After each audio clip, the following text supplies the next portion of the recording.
Today I'm going to talk about my favorite game mechanism in the Seventh Continent. I'm currently 3 hours into my first game of the Seventh Continent, and in this game, a game can span over many hours.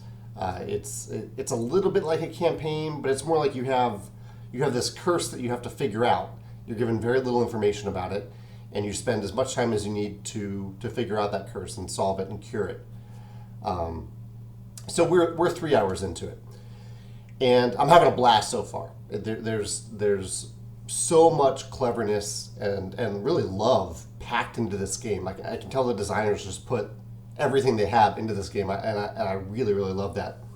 And I'm having fun with the exploration. There's a lot of discovery. There's a lot of mysteries and memorable moments, all of which I love in games. But my favorite mechanism has kind of surprised me, and there's a lot to like. I can mention various things, but I think it might be the inventory system, which is weird for me to say because generally in games, when games limit the number of stuff you can hold, it only rarely makes for an interesting decision, and it even more rarely makes for a more fun gameplay. Like you can imagine a game where like you can hold 4 resources at a time, and so when you get that 5th resource, you have to decide, okay, which one to give up. Like it's something that you just deal with, and mechanically it can make sense, but it's really actually fun. But in this game, I think it actually might make the game more fun that there is a limited amount of inventory that you can hold. So there are a couple different inventory rules. Like there are some cards that have a green hand on it, some cards that have a blue hand on it, and then items that you've actually either found or built, and they have a die on it to show the number of times you can use it. And there's in a 4-player game, you can only have 2 of each of those categories. So I can have 2 green cards, 2 blue cards, and then 2 items. And I think first that limit is important because if you could just have unlimited stuff, it would be really easy to be really powerful too early and too fast, and to be too good at things, which would make the game less fun. The second element is that the items themselves have a lifespan. They have a number of uses that you can use, and that's why the die is on there. So you might have an item that has 3 uses, and so you'll put in a die with the number 3 on it, and when you use it once, you move it down to 2, then to 1, and then it goes away. I really like that as well. I've seen this in video games, like the Zelda Breath of the Wild has a limited number of times that you can use certain items, which makes it an interesting choice as to like when you actually use the item. If it has unlimited usage, you would just use it every time that the opportunity arose. But with limited uses, you kind of have the satisfaction of using it a few times when it's important, and then it's gone, and you can move on to another item and just have that fun of trying out new things.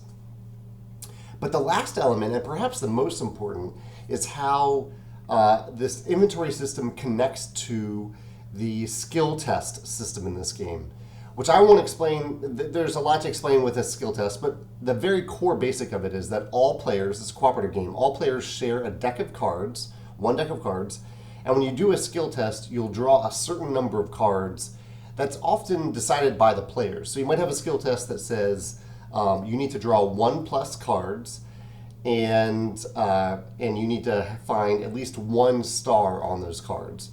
And so you'll go through. You'll say, okay, guys, how many cards do we think we need to accomplish this goal, this specific skill test? And you'll look around at the various items that you already have or the skills you already have, and you'll kind of estimate. Okay, I think we need to, just to be safe, we need to draw 3 cards this time. So you'll draw 3 cards face down. You'll flip them all at once. And those cards will hopefully have enough stars for you to accomplish the skill test. But you're also allowed to keep one of those cards. So everyone who was involved in that skill test, among them, you can all choose 1 card to keep, and you can choose the player that it goes to.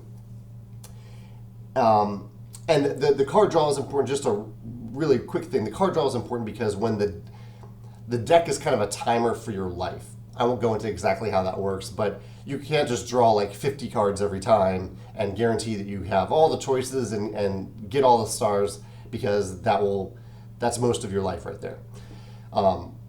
So you have these 3 cards on the table, say in this example, and say that I went on this skill test with 2 other players.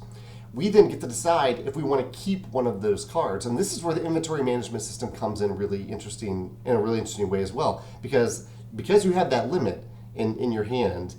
You see these 3 cards, and maybe you'll see one that looks really, really awesome, but you have to decide, is it more awesome than the thing that you already have in your inventory?